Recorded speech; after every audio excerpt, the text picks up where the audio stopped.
Voltaire once warned us, paper money eventually returns to its intrinsic value, zero.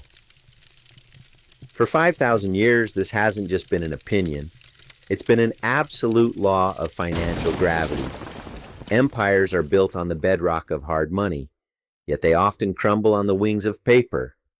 From the markets of ancient China to the desperate experiments of pre-revolutionary France, the pattern is always the same. Governments try to print their way out of trouble, only to destroy the very society they meant to save. Today, global debt is scaling peaks never seen in human history.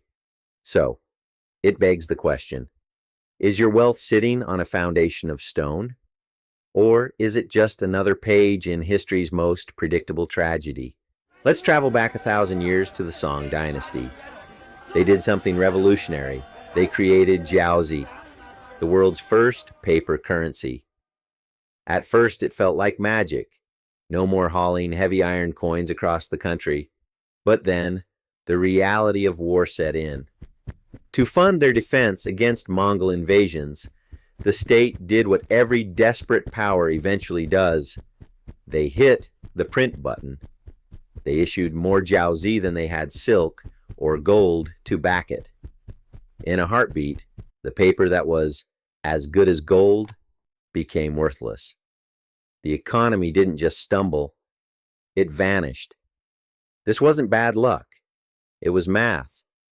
When you sever the link between hard work and its reward, the system inevitably eats itself. History is an echo chamber. Centuries later, Europe fell into the same trap. In the early 1700s, a man named John Law convinced the French crown they could erase their massive war debts by printing paper backed by the potential riches of the Mississippi. It wasn't wealth. It was a hallucination. It created the world's first true stock market bubble. And when the public realized the vaults were empty, the frenzy turned into a riot. We saw a darker, more modern shadow of this in 1923 Germany, a story we've touched on before, where banknotes were literally used as wallpaper because they were cheaper than coal. Whether it's Rome clipping its coins, or France printing its way to ruin, the invisible thief remains the same: inflation. It's the ultimate transfer of wealth from the saver to the debtor. But the world we know today truly began on August 15th, 1971. That was the day the final tether between the US dollar and gold was cut. For the first time in human history, the entire planet moved to a fiat system, money backed by nothing but a promise. Since that day, global debt hasn't just grown, it has exploded. And now, as central banks begin to offload treasuries at a record pace, the cracks in the foundation are getting harder to hide. When trust starts to evaporate, people look for the exit.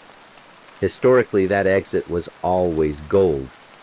But in the 21st century, the exit door looks a little different. One of our viewers recently shared a fascinating thought. We are moving from state-backed trust to math-backed trust. Bitcoin didn't appear by accident. It emerged from the smoke of the 2008 financial crisis as a direct response to this 5,000-year cycle of failure. It is stateless, borderless, and, most importantly, finite. Think of it as a digital check on the printing presses of the world. Is it an illusion? Perhaps. But then again, all money is a shared illusion. The only question that matters is, who do you want controlling that illusion? A king, a central banker, or an unchangeable code? They say history doesn't repeat, but it certainly rhymes. We are living through a structural shift that happens perhaps once a century. The machine is overheating, and as we've discussed here before, you can't fix a broken gear by just adding more oil.